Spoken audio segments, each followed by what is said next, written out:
Welcome back to the Remote No Pressure Podcast. Bill, it's great to see you. Great to be back. Episode 2, Season 4.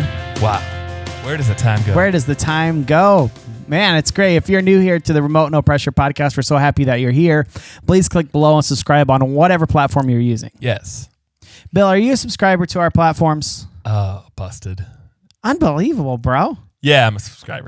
You're like our first subscriber. I actually subscribe on multiple platforms just to get our numbers up. You got to get our numbers up. iHeart. If you go to iHeart, I listen on Spotify.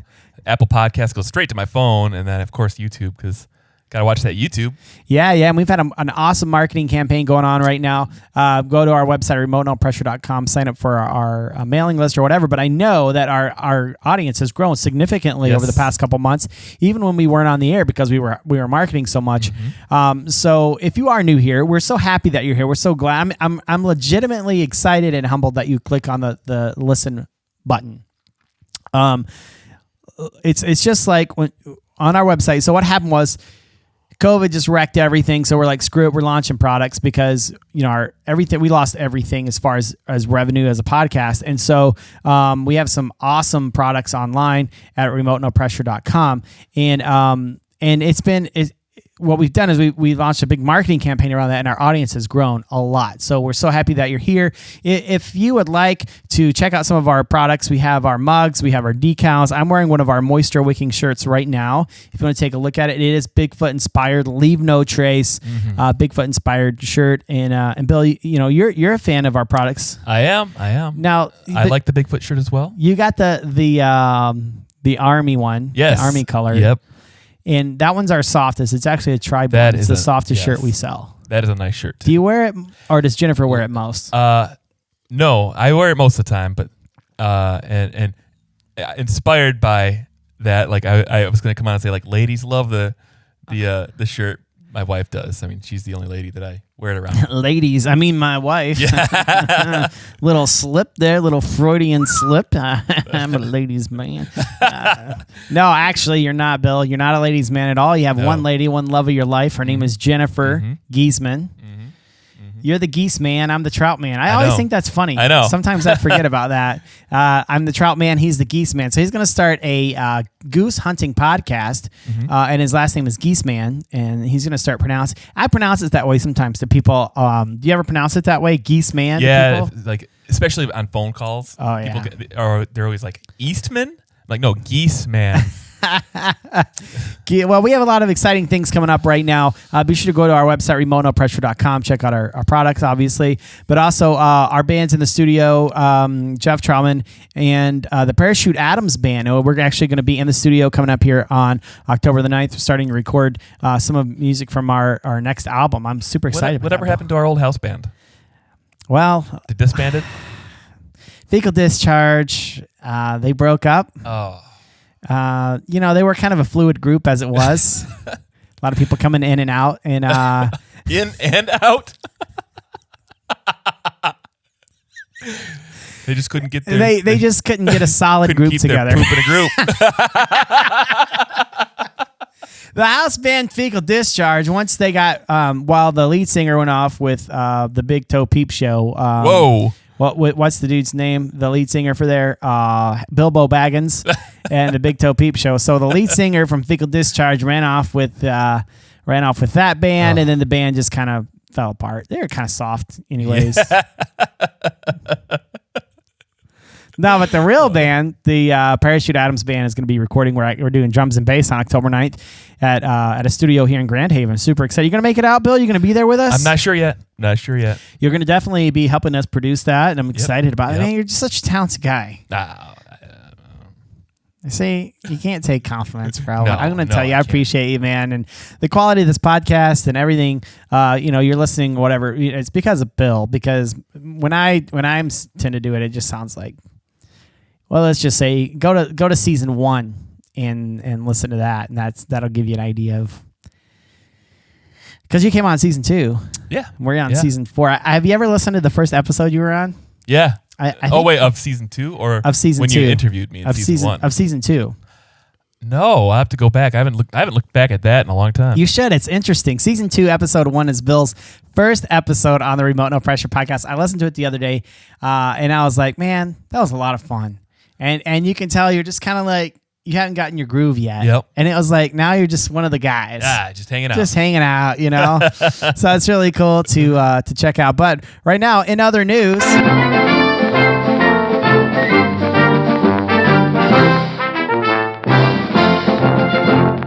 I saw this picture and that big knot up there.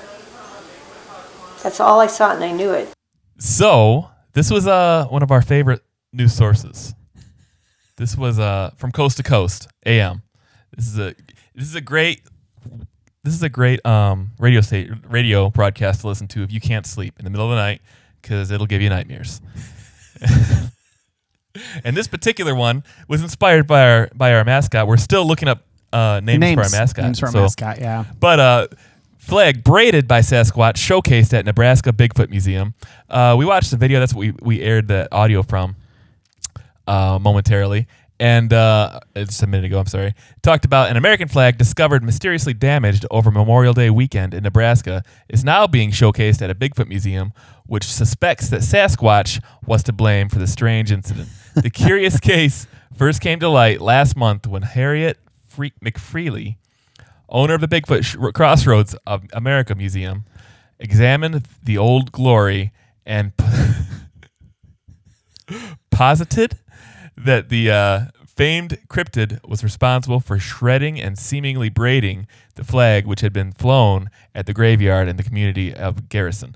And we watched a video on the website. You click, you put the link up. Yeah, so the links are down in the show notes there. There's a video that's where we took the audio from, and they talk about how that's a pretty common thing around those parts with like horse braids. Evidently, horses are getting their manes braided by Bigfoot. Horses across the world sometimes show up with unexplained braids in their hair. She says the braided horses could be connected to Bigfoot. That's kind of an unusual relationship there. I did not think... So many jokes. I did not think... For one, I didn't think horses and Bigfoot had a relationship like that. Yeah. I mean, when I had long hair, I used to have a ponytail. I was cool with the ladies braiding my hair back in college because, you know, it was it's what guys with ponytails do, right? Right. Maybe, I don't know. Anyways, yeah, I just see him with a picnic blanket down, and there's like a horse and a Bigfoot, and they're like, he's like braiding the hair, like, I love you so much. You know, they're like having this intimate moment. What were those half man, half horse centaurs? Or no? Yeah, no. I know what you're talking about, though, yeah. That's where those came from. Have you seen the Geico commercial where it's half motorcycle, half man? No. Oh, dude, it's brilliant. It's brilliant, dude. But, you know, one can never be too safe when there's a Sasquatch in the woods. That's why we are here. That's why we have the products that we have. 100% Sasquatch guarantee, Sasquatch-free guarantee on all of our products. All right, MonoPressure.com. That's crazy. I've never seen a Sasquatch. I would not like to I've never seen a braid out in the wilds. Have you? I've seen some crazy braid stuff in the wilds? my days. Yeah. So, Just like, I've never braid? seen a wild braid. No, I've never seen a horse hair braided on the horse still. I've got an uncle who had a horse farm. I've never seen a flag tattered and braided out in the wild like that. But and the lady's name is Harriet. Remember Harry and the Hendersons? Yes. Whoa. I don't think that's a coincidence, bro. I really think this is real. I think this is a real thing. You guys need to go check out that link. Too many connections coming together. You know, and that's what it's like when you hang out with Bill and I. We connect the dots, and that's one of the benefits of listening to the Remote No Pressure podcast. We're not just any other fly fishing podcast. We talk about fly fishing. We talk to awesome people in the fly fishing industry. But we want to get to the bottom of all of this. It's not conspiracy.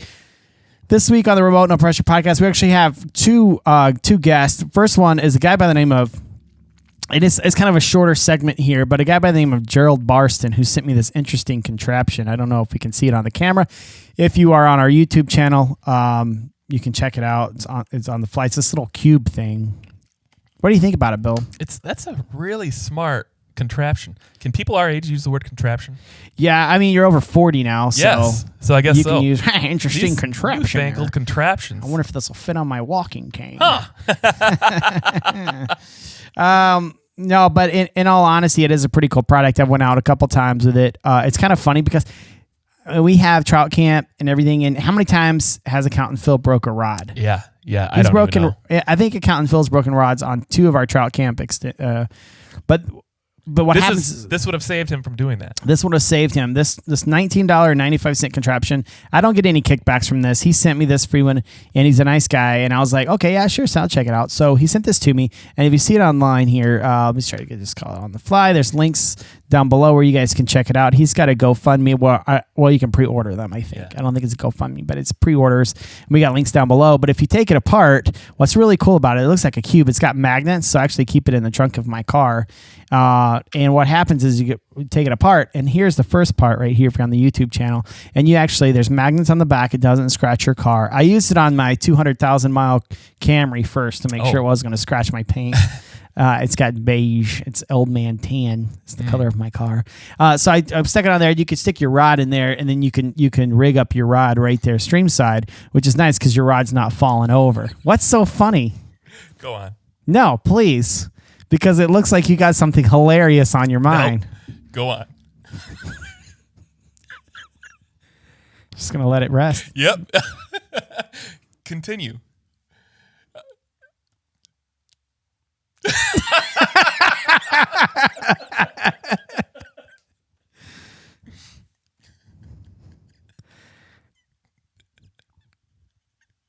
This is the awkward moment. This is great. In this week's episode. This is the best. This is the best part when Bill turns red. Let's just say you're going from one part of the river to another part of the river, and you don't want to break down the rods. You can stick this on the hood of your car, and you put your reel in there, and it's like a rod holder. You don't want to go over like 35 miles an hour. You want to keep it kind of, you don't want to, go down a highway with this thing, but going from one part of the PM to another, if you're a northern Michigander person. And I've used this quite a bit this summer fishing for smallies, and it's actually been, I wouldn't say a lifesaver, but it's been very convenient and nice to have. To just rig up on the side of the creek,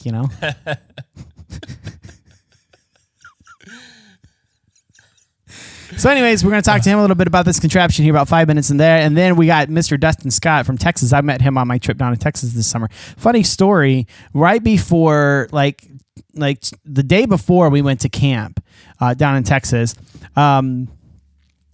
well, I've been following the Southeast Texas Snake ID page for a while, and it shows all these different snakes that people see. And I grew up in Texas, and you don't even think about snakes when you live there, Mm-hmm. But I haven't lived there in a long time, and I started following the Southeast Texas Snake ID page, and all these poisonous snakes are on there, right? How many poisonous snakes they got down there? There's someone's going to answer that question. I'll probably get 20 texts, but it's going to be copperhead, a few different types of rattlesnakes. So we're just going to say rattlesnakes because there's different types of rattlesnakes. Yep. There's the water moccasin. There's a coral snake. I went through this list the other day.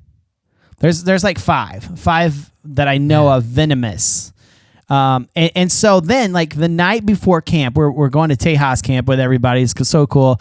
Mr. Matt Bennett, fly tying extraordinaire, goes to the campsite the night before, and he sends everyone this group text of this freaking rattlesnake. And it's a monster rattlesnake right by our campsite. Awesome. Yeah. So we go out there and we have a great time and everything.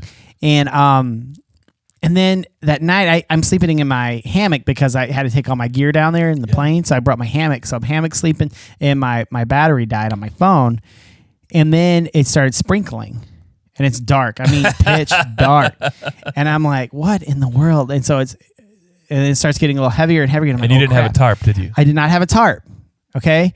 So I'm like, what am I going to do? I'm going to have to get out of I can risk my life and get out of this tent. Now, mind you, I'd been having dreams about Southeast Texas ID Facebook page while I'm laying there because I had a little bit of whiskey, a little bit of, drink. Mm-hmm. So then you're, kind of like, not hallucinating, but pretty dang close. And so then I'm like, okay, so now what do I do? I wake up and I'm scared. Like, if I get out, I could literally step on that rattlesnake that Matt's at me, right? And I don't want to be like the Yankee guy, So I'm like, but my battery's dead on my flashlight, on my phone or whatever. And then my guitar's out there underneath my hammock, so I can't have my guitar out in the rain. And I'm like, screw it, I got to risk my life, So I like grabbed my guitar, I jumped out of my hammock as far away from the hammock as I could, like they're all resting right under my hammock or something. And I run like crazy all the way. And I'm like, if I'm getting bit, I'm getting bit. And so I made it all the way to the car. No snakes. Oh, no snakes. But it was crazy, dude. It's crazy. I'm not living there. Like I been chopping wood last couple of days and working with some wood piles because I smoke meat and stuff, and I've been chopping up my wood, and I think about like, man, if I'm in Texas, you don't just go grab a bundle of wood. There's probably a copperhead or something underneath there, and it's just so nice. Like we talked about this before, it's like no snakes. And Michigan's a good spot for like not having the poisonous things. We just got like a Massasauga rattler up here, and in a few areas it's not too bad, and the black widow, and once in a while a brown recluse makes its way into Michigan, but not very rare. Yep. Yeah, I like no fire ants either. No. So. But I will say our mosquitoes are just as bad. As a native Texan, I can say our mosquitoes up here can get really bad, especially in northern Michigan. Yes, yep. So the first part of the episode is going to start out with Mr. Gerald Barsten, who's a really nice guy. He sent us this really cool product. Links are down below. You can check it out and pre-order that. And then Dustin Scott from Heartwood Trade, who makes these unbelievable nets. And I don't know if you guys have noticed, but we had Bob White last week.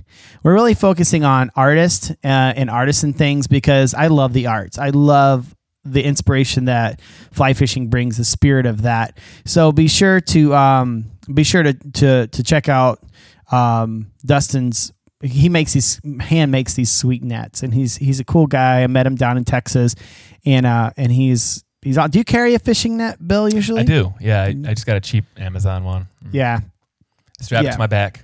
Yeah, if you want to upgrade, or what we talk about too is fly anglers. We like the story. We like the story of things. So that his products have stories. There I was, and I just clicked the buy it now button. And 2 days later, you got a scotch and like a big cigar. You guys aren't going to believe the story behind this net. Tell me about it, Bill. Opened up the box, and sure enough, there it was. I'm pretty sure the cardboard was made from the same trees as the ones I walked across as a child. But we do romanticize things. I do. I love it.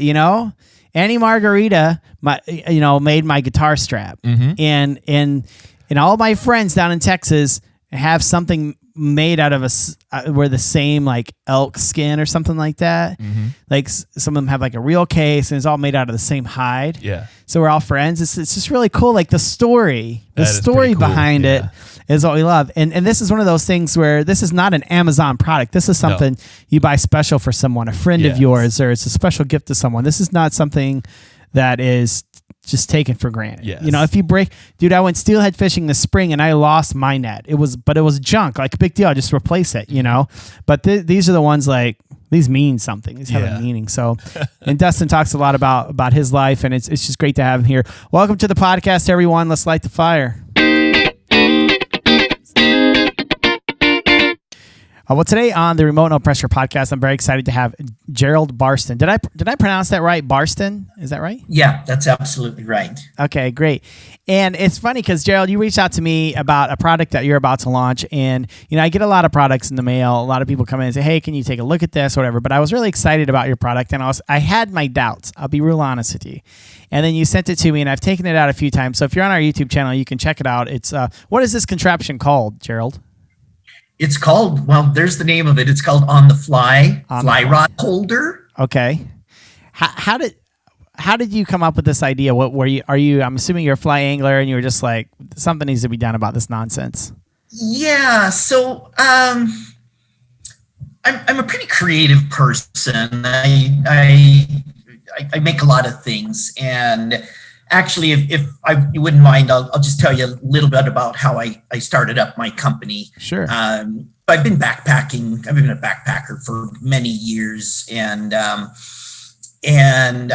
you go in the backcountry and I hunt, and whenever you got to hang your food and gear, you got to tie a rope around a rock and toss it over a branch, and so I got so frustrated with that. I developed what's called the rock sock, and it's just something you drop rocks into. And then I created a pulley system, a 2-to-1 mechanical advantage pulley system for it. And so 2 years ago, it took me about 5 years to make this product. And then 2 years ago, I ran a Kickstarter on it, and it was a successful Kickstarter, and I launched it. It's called ultralight food hanging system. And then I just started making products. I developed another product for when my buddies and I go backpacking and they bring their dogs, and their dog doesn't have a bed and the dog doesn't have a blanket, so I invented and created this product called Mojo inflatable bed and blanket for dogs. And then 2 years ago, I was fly fishing on the St. Joe River over in Idaho, and there's some good fly fishing holder products on the market, but they're big and they're expensive. And, me and my buddies were pretty cheap. And so we never wanted to spend $100 or $200 for a fly rod holder. And, that year we'd gone down to like the Oahe down in the Boise area. And I remember fly fishing with my daughter and my son-in-law. And, we pulled in, and, they've got their fly rods laying on the ground, and, mine's leaning up against the tailgate with my tailgate down on the end of my truck. And I almost, when we were getting ready to go fish, I almost slammed my fly rod in my tailgate and shattered. And then, but we were on the St. Joe River and with a couple of my buddies, and I just got so tired of having nowhere to put my fly rod. Sure. Leaning up against, the side mirror, you lean it against, try to balance it against your vehicle, your truck or whatever, and it slides off inevitably. And so I thought, you know what, I make things. I am going to develop a fly rod holder, something that's small and compact and multifunctional. And so I literally went to the lumber store and I bought some wood, and I got my power tools out in my garage and literally started trying to figure out how to develop something. And I made my first couple out of wood and went and bought the hardware at Home Depot and putting it together. And so that's really where it all started, was just in frustration of going fly fishing. And like so many people, you'd be driving up and down the road and, they've got their fly rod and reel underneath their windshield wiper, right, or, something like that. And so, that's really what it was born from, is just a kind of a level of frustration, same as, my food hanging system that I developed. It just, what there's got to be something that, I could create that, again, is reasonably priced and very, very, very functional. And so that's what I tried to develop. Yeah, with a couple of things, because I've taken this product out a couple times and to fish with my buds and stuff. And it's funny because you mentioned the whole pickup truck, because my buddy accountant Phil, he's one of my really close friends. We host a trip every fall and spring. It's a trout camp, and we take corporate refugees out. We call them corporate refugees, and we take them fishing, And it's really funny because he always, I think the last two trips he broke a rod in the bed of his pickup truck, and they're expensive rods, and they're warranty, but you still have to pay like $60, $100 to get them fixed, Yep.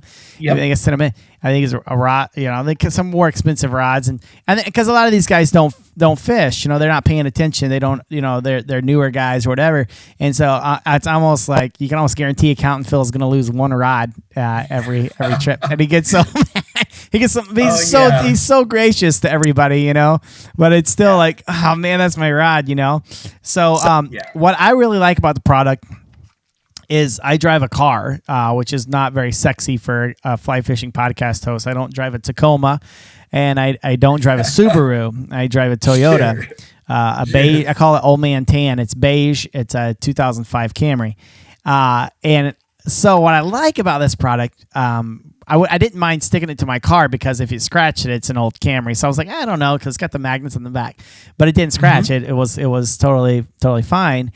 And then also underneath, like I keep it in my trunk because it's a metal trunk. So I literally just hang it inside my trunk and it just stays there. So whenever I need it, I just grab it. And so I just kind of stay. So before the interview, I had to go out and grab the thing out of my trunk because I just keep it there. You know what? That's really brilliant. So one thing I did on the magnets, originally they were just plastic coated, and I thought that would be good enough. But the more testing I did, I ended up actually, there's a rubber coating over the magnets that makes it gentle and safe on, the paint of your vehicle. Because I know a lot of people have some pretty nice vehicles out there. Yeah. So yeah, that's really cool though. What a great idea, just to stick it in the inside of your trunk or somewhere.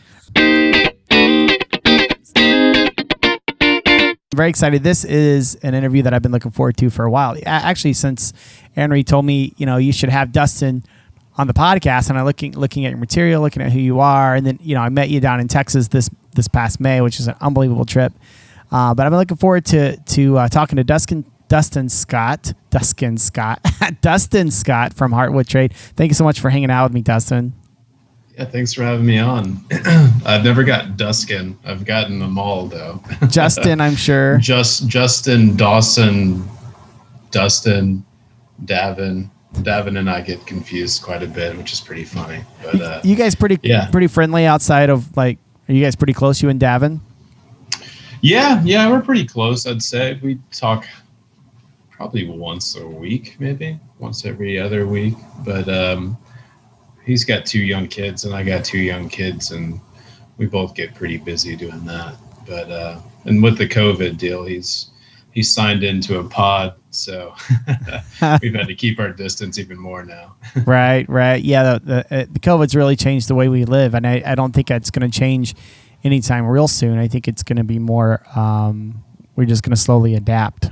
And you know what I mean? I don't think it's going to be like a hard, tomorrow everything's back to normal. I think it's going to be an adaptation, unfortunately.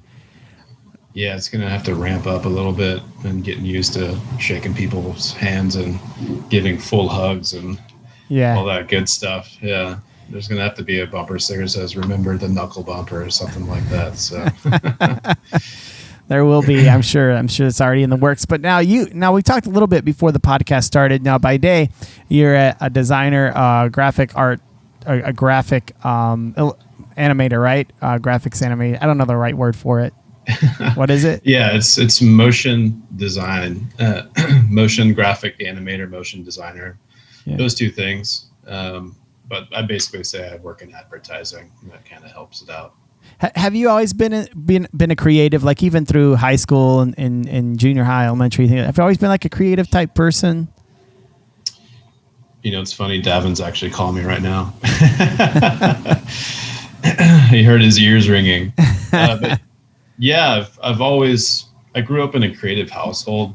My mom was a stay-at-home mom for a while, and when she wasn't doing that, she was a teacher, and my dad was a firefighter, and he worked I grew up in San Antonio, Texas, and he worked for the San Antonio Fire Department for 33 years, and he did that, and he would go back and forth between a firefighter and a paramedic, but he had 24 on and 48 off, and so those 48 hours off, he always had like side gigs that he was hustling, getting work done, mostly carpentry stuff, which kind of brings us into the woodworking a little bit. But he was always creating really kind of cool things. I was into sports. I played baseball mostly, golf later in life. But, I had these baseball teams that he would make these like Ninja Turtle, like hat racks and like coat racks out of just some plywood and a dowel. And then the top would be like a Ninja Turtle head. And you got to pick which one of the 4, and he'd actually cut it all out, sand it, paint them, and sell them for like $30. So, I mean, I have this old picture of him with like 20 sitting in the yard. But he wouldn't just do that. He'd do it like, I have an older sister, and he'd create, My Little Pony ones. And so, yeah, definitely grew up in a creative household and having all his tools. We lived in the cul-de-sac. In the back of the cul-de-sac, the previous owners, they had dogs, so it was like this kind of large kennel with an AC unit that he converted into a workshop. So always got to go out there and help him do something, or make makeshift knives out of a Rector set, all that kind of goofy stuff. But yeah, born in a creative outlet, I guess you could say. Yeah, is that what drew you to fly fishing, Dustin? I mean, is that creative element, that inspirational element, that spiritual element, is that kind of what drew you to fly fishing, or how did you end up a fly angler versus like just throwing spinning? Because I know in Texas, I grew up in Texas, it's all bass, bass, especially San Antonio, in East Texas, in the coast you get a little bit different, but it's mainly just spinning gear. How did you end up in the fly world? That's a good question. And it goes back to my dad. He always took the traditional approach to the outdoors. So if we were hunting, we were bow hunting, and if it was fishing, we would fly fish. And it was a pretty tough sell for me as like a 9-year-old. And back then we didn't really have strike indicators, or at least didn't tell me about them. And we'd go and try and he'd tie his own flies. We tie these little red ants and go up to Bernie, and they have a little river that goes through there, and we'd catch sunfish. And I'd be like, how do you know that it's actually biting? And he's like, you just got to watch the tip of the line, and if it twitches a little bit, then you set the hook. I'm like, I don't know about this, man.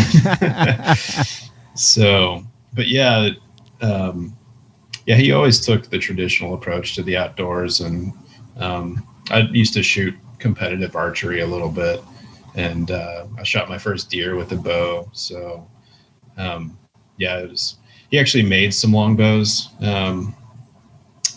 I guess it was a little bit before he passed away, but he made me. I'm left-handed, so he made me a left-handed bow, and I still have it. And it's awesome. I've thought about trying to learn how to shoot right-handed so I can shoot his bows too, but I don't know. We'll see how that goes. It's already hard enough as a traditional archer. For sure, man. For sure. How long ago did your father pass away? He passed away in 2012, July of 2012. So. Oh, wow. Sorry to hear that, Dustin. It sounds like you were pretty close to him. Yeah, we were really close. It was a bummer. Obviously, he had just retired in 2010, and he was diagnosed shortly after that, and made it a couple years. He had pancreatic cancer. Oh, wow. So he held on long enough to see my first one born, and he died 4 weeks after that. So, man. Yeah, it was a pretty good struggle for a while there. And, my mom, they were down in San Antonio. My mom moved up, and, I didn't have really much time to think about it because I had a 4-week-old, and, a lot of it's still a blur, but worked through a lot of it. And I have my wife is awesome. And, we have another kid now, which they're 8 and 6. So, it as time moves on, it I guess you could say it gets easier, but it never gets easy. I think that's a Jason Isbell lyric there. But yeah, it gets easier, but it never gets easy. Yes, it is, Jason. I love that lyric, bro. Yeah. what a great line, and I think that is so true, man. Anytime you lose someone, it gets easier, but it never gets easy, it's crazy because I had a really good friend of mine when I was working in finance. His name was Gary. Gary was 65 years old. He had a couple $1 million in the bank. He's a friend of mine. And, Gary would take me salmon fishing out on the big lake on Lake Michigan here. It's almost like offshore fishing, and he didn't have anyone to fish with. So he would take me. If his son wasn't available, he would take me with him. And so we went out a few times, and I'm like, Gary, why don't you just retire, dude? You're old enough. You got plenty of dough, why don't you just chill, man? He's like, I can't stop working, Jeff. He's one of those guys, And then finally he retired. In July. And then we were going to go out for lunch in September, and his wife texted me and said he died of a heart attack, Oh, man. It was like he retired in July, and then he passed in September. And it's almost like his body didn't understand you don't have to work anymore. and my dad told me stories about this too. My dad worked for Dow Chemical down in Freeport, Texas, and a lot of the guys would retire and then just a few months later would pass away, and it's just wild to think about, as you start getting older and you have kids, it's like, man, what are these times? They're so important. It sounds like you made some great memories with your dad, that you were able to have such a good quality time with him. Yeah, finding that balance and adjusting it over time is a really difficult thing to do. And, there's so many different variables and it's different for everybody, but, it was a struggle for sure. We were talking about, me as an artist doing graphic design, and I started my company in 2010. And, shortly after I started it, that's when he was diagnosed, and I had an office on the east side of Austin, and I had subleased it to a few guys, and I had an intern lined up through University of Texas, and I was kind of go full bore of like actually launching a company with employees, and we still kept the office space for 9 years. But, after he got diagnosed, I was like, why should I, work hard to figure out how to give other people work and build this big company, at least in my mind, it would have been, when I can still, go play golf on a Wednesday or fish on a Thursday and not feel too bad about it. So yeah, having that kind of impact and looking at it, we did, at least I made the decision to kind of sparingly keep some of those retirement activities available for myself, and to dip into that when I can. I still love to work, and my dad was the same way, and kind of sounds like your buddies. Once you're kind of a hustler and you get after it, and you find and kind of dig in that right direction of work continually and coming up with creative concepts that you really want to accomplish, because it scratches this weird itch and it gives you that sense of accomplishment, then it's very rewarding. But like I was saying, the balance is something that you always have to come back to. And I think, with COVID, a lot of people are realizing, man, I should slow down. Or yeah, I kind of had that revelation last summer. I had a herniated disc that put me literally on my back for basically 3 months. Couldn't walk, could barely get down the stairs, and looking at my kids and just wondering, it's like, man, is this ever really going to get better? And had surgery last August, and it's gotten better, and I've stacked myself back up with the work again. But I still try and take it a little bit easier and think that it'll be okay. And people are usually willing to wait a little longer to get something that is high quality versus then trying to crank a bunch of things out. Yeah, I mean, I could order a fish net from China pretty quickly. Yeah. You know what I mean? Or Amazon, yeah. And to be honest with you, it's going to do the job. You know what I mean? Oh, yeah. Like and I may go through 20 of them, but they're only $5, $10, you know what I mean? But there's something to something that's really nice, a good quality that you can appreciate, that's made by hand. And that's what Heartwood trade nets are. I mean, what was it like building that first net? I mean, so the audience, there's maybe we have a lot of people who listen. We've also captured a lot of new listeners on our off season from our marketing campaign. So it's been amazing. So in case you guys don't know, Dustin Scott owns Heartwood Trade, and they make these unbelievable, sweet little fishing nets, handmade. And what was it like making that first one? Was it just an absolute disaster, or were you already pretty good with the woodworking, or how did that come about? Well, I guess it kind of goes back a little bit. I don't want to get too long-winded with the whole backstory, but we always did the fly fishing film tour. A good friend of mine, Trey Webb, he put it on in Austin at the Paramount Theater, and I used to live next door to Trey in this small duplex in Austin when we first moved up here. And I was mowing the yard, and he's like, "Hey man, you like fly fishing?" I was like, "Yeah, I like fly fishing." And he's like, "Oh, we're putting on this show, you should come." And so that was like 2011, I think, is when we did that. And then went to that for years and years. And about a year after my dad died, it was around Father's Day, and I went to the tour, and I was like, man, I say I'm a fly fisher, but I've been like a handful of times. And in high school, it was always, bait caster, catching large fish on golf courses kind of thing. And so after that, I really devoted myself to becoming a legit fly fisher, or at least, air quotes legit fly fisher. Really just learning the craft and kind of the tools and so I just kind of dove straight into it, got involved with Guadalupe River Trout Unlimited, and I took a trip to Arkansas to fish the Little Red River, and the guide was like, "Hey man, you should bring a net." And I just watched these films and was like, I'm going to make a film because I do shoot some footage and photography. And so I'm going to make a film called The Net. And I wrote this script out, and it was kind of like about learning the tools passed down from my father and passing it on to my children.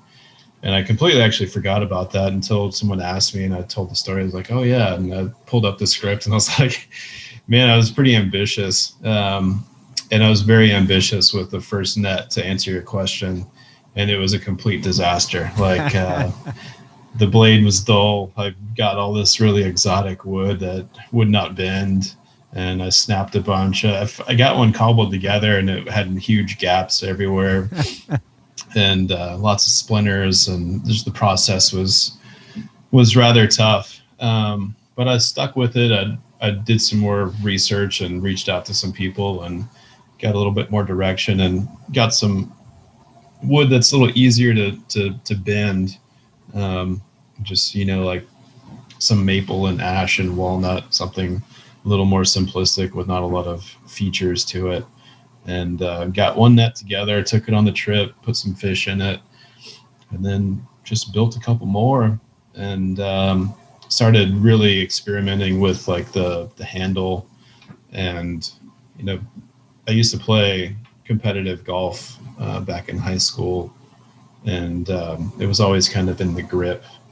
And I felt like I wanted a net with a nice grip. So I created this kind of textured, contoured grip to the handle.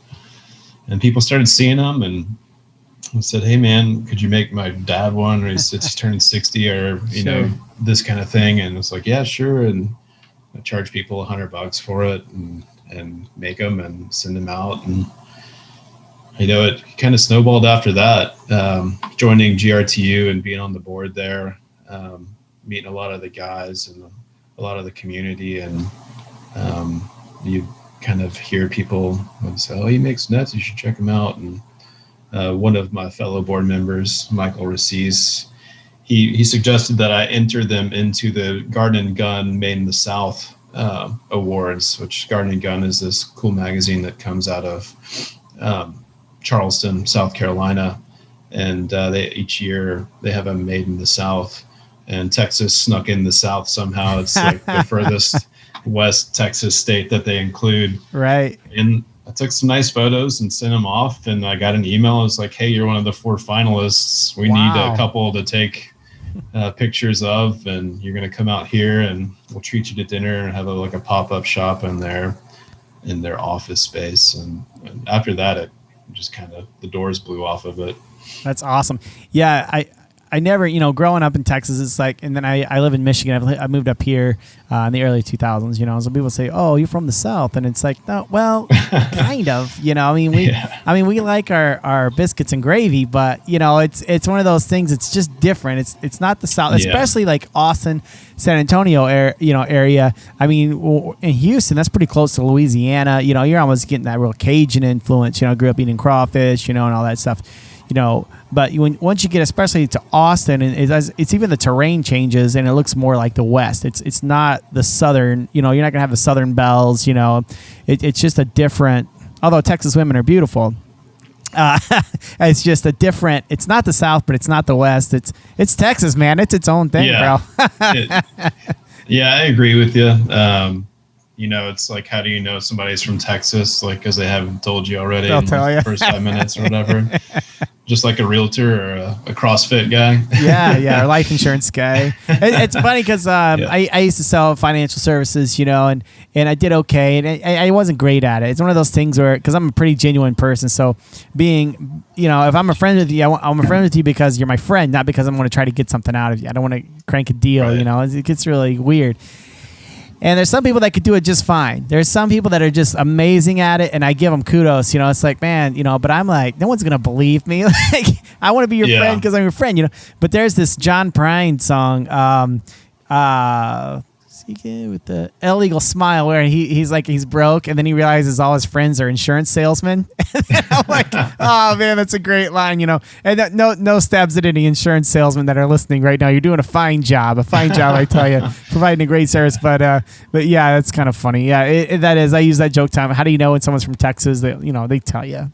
I don't know why that is. I guess because I've told this story before on the podcast where I took my wife. She's from Michigan, A few years ago, we were in Austin for 4th of July, and I took her through if anyone's ever in Austin, they need to go through the free tour of the Capitol building, because that's just, it's amazing. So my wife is always like, why are you such a big fan of Texas? I got books on Texas. If anyone wants to Google the Troutman flag, there was a Troutman flag at the Alamo. I'm all about Texas, Why are you so, so I took her through the Capitol, the free tour there. And at the end, she's like, okay, I understand, because they talk about the battles. They talk about how they built the Capitol. They talk about all this stuff. And she's like, okay. It wasn't something that was just born out of nothing. I mean, they worked really hard to have Texas what it is. I mean, Texas is the only flag that can fly as high as the U.S. flag. So. And here we go. We're gonna start spouting off facts. That's right. Yeah, and so, but I mean, that's what happens. I meet someone from Texas, and we're about 20 minutes. We're going, did you realize, Dr. Pepper, brisket? Yeah. There's gonna be something about the Texas flag or something like that. That comes up. But anyways, so as far as your nets, now you have a few different sizes, and there's for different species. Is that what you're going for? I mean, you got some that are rather large, and then you got some that are smaller, or? Yeah, so I have 3 styles that are kind of your trout stream nets that you see. You could fish like a tailwater, or you could go out west with them. They're good for a 20-inch to a 16-inch fish, somewhere in there. It's great for bass up here. It would handle a carp, but there's 3 different styles. There's a catch and release that's kind of your standard oval shape, and then there's a teardrop, which is your obviously standard teardrop shape, and then there's also a one that I kind of created, which is a hybrid between the two. It's longer, so you can still have your catch and release fish, keep it in the water unobstructed, take the hook out. But it's a little bit more of a tapered, and it's got a rounded top to it. That's called the Peacemaker. Then I do have a larger one called the Old Man. That was named after a Yeti film about. It's called My Old Man. It was a series of they did with 5 different people, and showcasing how they grew up with their dad and their kids and stuff like that. And it's a bigger teardrop shape that can handle carp and larger fish. And then I have one a little bit larger than that is not on the website. It's called the Azteca. I don't really advertise it too much, just because it costs a lot to ship, and it takes some time to make. But I've made quite a few, and they're out there. But the latest one I've made, which is pretty cool, it's called the Poquito, and it's pretty tiny. It's for your native fish, your wild fish, your native Rios up in New Mexico, Colorado, brook trout, North Carolina, Goldens out in the Sierras. But yeah, it's a pretty cool little net. I actually have one here. Drop my microphone. No problem. Yeah, that's the one I think you had at camp. You were showing them off at camp. It's sweet looking. It's pretty tiny. It's cool though. It's got a long bag, so you can put a larger fish in it. And it's super lightweight. And I usually just stuff it in my pocket. I don't really even have a tether to it. Just kind of put it in my belt loop or my back pocket and walk through a creek. See what happens. Yeah, it's beautiful. Can we see that? Can we see the wood? If you guys aren't, or if you guys are just listening, go to our YouTube channel, and you can take a look at all the detail. I mean, that's just a beautiful. I can kind of see on the handle. It's a good grip. I can see what you mean by that. That's really sweet how you do that. Yeah, it's it's kind of create a little contoured grip that fits nicely in your hand. This wood is pretty interesting. This is actually sycamore, which is extremely common, but to get a cut like this is pretty rare.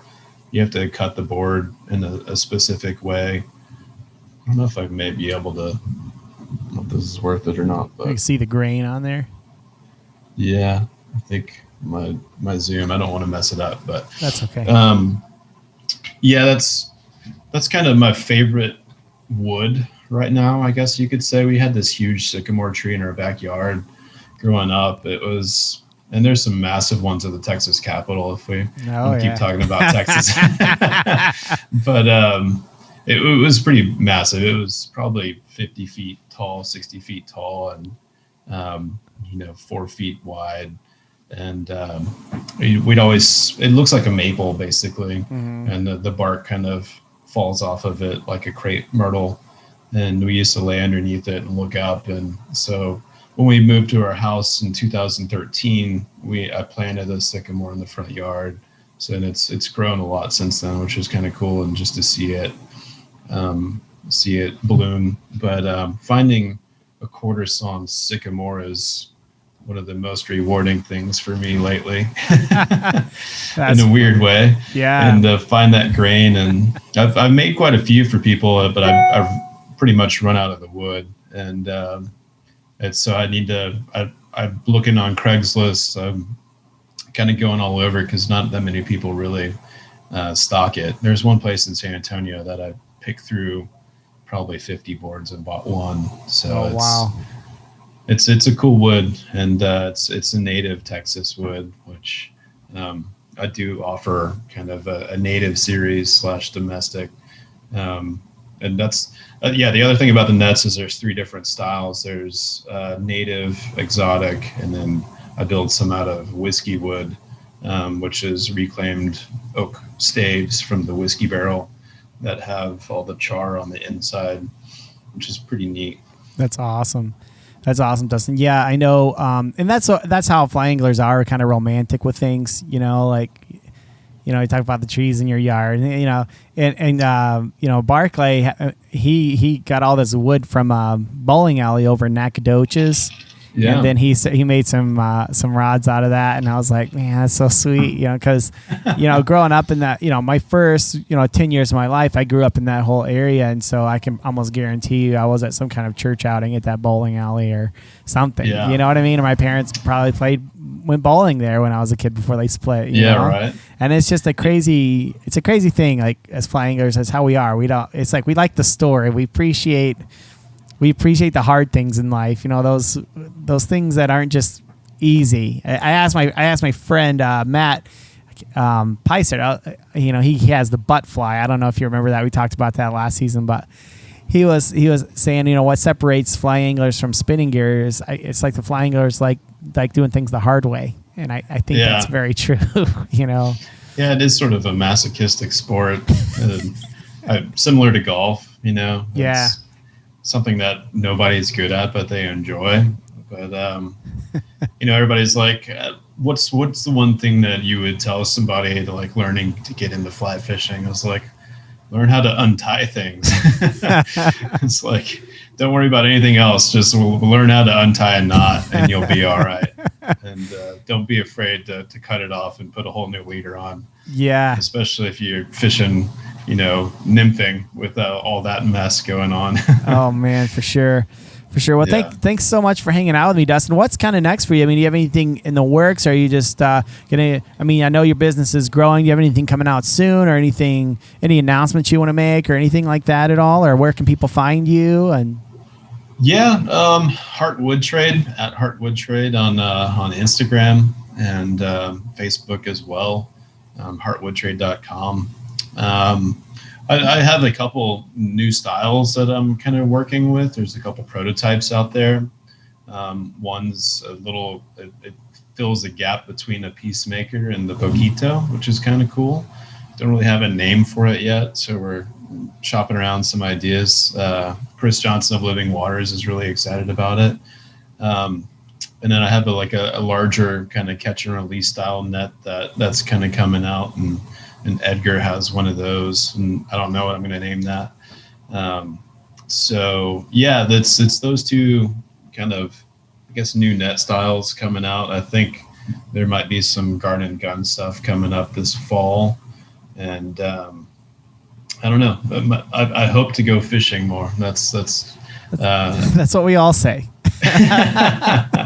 I know. Yeah, we as it gets cooler and fall starts to happen, our trout stream down at the Guad we'll start having trout, and so we'll take the float boat out and get my kids in there and get them waitered up and get to do that this winter. So that's mostly what I'm looking forward to, and still cranking out these nets. Well, that's awesome, man. Well, for all of you that are listening in the show notes, we'll have all your links there to Heartwood Trade, and we can also check out our Instagram. Check out his Instagram at Heartwood Trade. We'll be sure to share that with all of our listeners. Thank you so much for hanging out with me today, Dustin. It's great talking to a fellow Texan. Although I'd like to say a displaced Texan, but I think displaced means you were forced out of your country, but I chose. I made it, and I'm happy where I'm at. But there are times I reminisce and romanticize being down there. So, but thanks for hanging out with me. I really appreciate it, Dustin. We'll be sure to get all your links out there. And thanks again. Appreciate it. Yeah, thank you. Appreciate it also. Bill, thanks again for hanging out with me this week. Always a pleasure. Always a pleasure. What is the that cigarette smoke with pleasure? I don't remember that. What were I think they were Misties. You ever smoke a Misty cigarette? No, that sounds like a Virginia Slim or something. I don't know. It is. It's a Misty. See, my mom was married to this guy for a while, and he had a grandma named Ma Cat. Okay, he almost just spit your coffee out. I did. That was her name, Ma Cat. And she lived in like the single wide trailer, but it was like not even a single. It was like a quarter trailer. You know what I mean? Wow. Yeah. It's got like a bedroom, and it's got like a bathroom, tiny. Everything's tiny, and then it's got like this kitchen. Before tiny homes were a thing. Yeah, before tiny homes were a thing. It's worth like $1 million right now. She bought it for 50 cents. They just said haul it out of here and you can have it, and she sold it. No, but it was tiny, you know. And she had a poodle. I can't remember the name of was it Princess? Of course, you know the poodle's got to have a name like Prince. And she would smoke these cigarettes. I think they were Misties or Virginia Slims. Yep. You know, the long thin ones. Yep. You know, all menthol. And you know, like the poodle, half of its hair is missing because it eats cheap dog food, or she eats. Yeah. Anyway, I don't know why I talked about that. I was a Marlboro guy back in the day. Yeah? In a box or soft pack? I liked the box better. But I'd get soft pack when they're out. Okay. Yeah. I'm like a nicotine lozenge guy every once in a while. I'm not a smoker. It's not something I ever was attracted to, and I've tried. I've tried to because when we go to trout camp, everyone has cigars. Yep. So I thought, and John Osborne smokes a sweet pipe, and everything. I gotta try the pipe thing. So I got like a corncob pipe and everything. And my buddy Ben out in Oregon was like, dude, you got to smoke pipe. You got to smoke pipe. So I tried it, and I don't like it. Yeah. It takes a commitment. I mean, you got to take a few times to really appreciate it. It's the aroma of a pipe, I think you're going for. I do like that. Yeah. And I had some really some nice tobacco. Yeah. And I had it all wrapped up really good and everything. And then every time I go in my office, it smells like tobacco. Yep. I was like, what the heck? It's crazy. It smells awesome. Yeah. But I'm not a smoker. But the nicotine, the benefits of that have helped out. Yeah. It's crazy. It's actually good for you. Nicotine itself, not smoking it, but right. Yeah, that kind of helps my ADD a little bit, which is good. But again, if you're here on the YouTube channel, if you are listening online, be sure to subscribe. Check out our products. We've got some awesome hoodies, some moisture wicking shirts. It's great when it's our product. It's not just products that support the podcast. They're excellent. They're great, awesome designs that you can check out that you'll like. You're not buying it because you're just, I'm going to throw these guys a bone, which we appreciate that. Yeah. But you're buying, I want to make sure every product is awesome. So if you're on the YouTube channel, you see our remote no pressure. This is the moisture wicking leave no trace shirt. It's an amazing fishing shirt. We got water bottles. We got anything you want. Be sure to go online at remotenopressure.com and check that out. We have a limited edition Bob White t-shirts. We only have a few of those left, so if you want those, be sure to buy those soon. But Bill, do you have any baggage that you'd like to air out right now? No, that's what I pay a counselor for.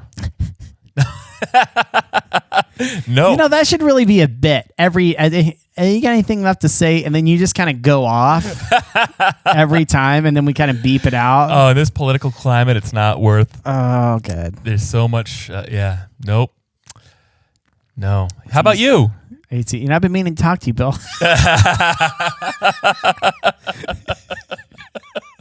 Well, now that you've opened that up. Now that you've mentioned it randomly, been meaning to talk to you. No, I actually don't. I really appreciate you, Bill. I appreciate everyone. Be sure to check us out. Follow us on Instagram. Check us out. We should have some pictures from the studio up at the end of this week on October the 9th. Follow us as we're producing this new album for our live events that are coming up. We got some live events we're planning right now. It's just the COVID. We're just unsure, and we haven't nailed down the dates. But this new album is going to be available soon.